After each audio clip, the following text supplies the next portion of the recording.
Gomes me perguntou se eu aceitaria estar aqui, ajudando, supervisionando a congregação. Uns 2 dias antes, o pastor Almir já havia me dito que já estava tudo certo, que o pastor tinha acertado com ele, dele estar aqui. Depois, conversei com o pastor Almir e disse: não, eu disse ao pastor que você estaria mais próximo com o pastor Ivaldo. E aí, então, naquela noite, o pastor disse: irmão, você aceita?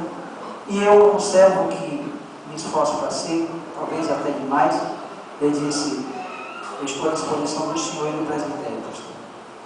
E assim, aceitei a incumbência, sem jamais, antes disso, ter tocado nesse assunto com o pastor, talvez diferentemente do que possa ter soado. Naquela noite foi quando eu fiquei sabendo disso. E até me causou surpresa, por já estar sabendo que seria o pastor Almir. Então, nesse período eu me alegrei muito, tive muitas experiências boas, nunca pretendi estar aqui por muito tempo. Confesso que no início eu pensei: será que eu vou ter que mergulhar lá, não sei como é que está a igreja, será que eu vou ter que montar o dia dos cultos lá, porque eu posso estar nas 2 igrejas? Pensei isso no início. Mas chegando aqui vi que a igreja já tinha um pastor. Chegando aqui vi que o pastor Francisco, como já foi vislumbrado pelos 3 dirigentes que por aqui passaram, desde o presbítero José Antônio, já estava com incumbência pré-determinada por Deus de ser o pastor desse lugar. E pude observar que eu não ia ter que ficar aqui por muito tempo. Não fiz mudanças na igreja, fiz sugestões, das quais boa parte delas o irmão Francisco não acatou, porque realmente nós ficamos deixando isso bem claro: irmão Francisco, essa é uma sugestão, se o irmão entender que deve fazer, beleza.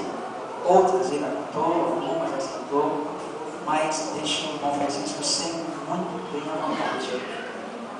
E pouco a pouco fui vendo que o irmão Francisco tinha todas as qualificações de um pastor, tinha amor pela igreja, e eu percebia isso. Me contava cada história, me contou uma por último agora, que teve que fazer uma coisa aí que às vezes nem todo mundo tem essa coragem ou essa ousadia. E aí tudo isso ia me fazendo entender que o irmão Francisco deveria e tinha condição de assumir a igreja de fato e de direito. E aí então tomei eu a iniciativa de procurar o pastor José Gomes e pedir, solicitar que fosse feita a consagração do irmão Francisco ao presbiterato. O pastor José Gomes no início teve não conhecendo mais de perto o Francisco, ele pensou que ele tinha menos tempo de fé. E aí então eu expliquei: não, pastor, o irmão Francisco já tem uns 5 anos de membro, já tem uns 5 anos que foi batizado, ele aceitou a Jesus na época do presbítero José Antônio. E então o pastor disse: e você vê ele com essas características para assumir a igreja do Sufício. É humilde, é crente, é um homem decente.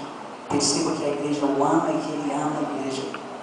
E aí então começamos a tentar achar uma data para fazermos a consagração. O pastor viajando, depois adia ele ocupado, muitas tarefas para ele, até que hoje foi conveniente para o pastor marcar a consagração desse homem.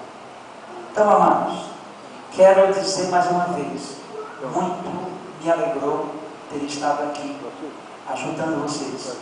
Fui amadurecido aqui, acredito, creio que pude ajudar, que pude dar a minha parcela de contribuição, e fico muito feliz de ver que, nascido na igreja, está assumindo um homem esta igreja. Aleluia. Então isso muito me alegra. Amém, e certamente alegra o coração de todos os dirigentes que por aqui passaram.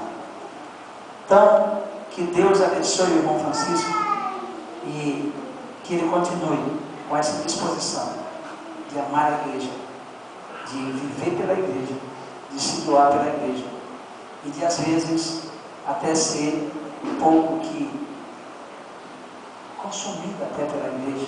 Mas isso, como disse o pastor José Gomes, são consequências de quem abraça o ministério. E todos os que já fizeram isso sabem que em uma hora ou outra nós temos essas coisas, mas que a missão continua. E que excelente coisa nós abraçamos quando um dia aceitamos o privilégio de pastorear o rebanho do nosso Deus. Amém. Então, que Deus abençoe tremendamente o nosso presbítero, o nosso pastor Francisco. Amém.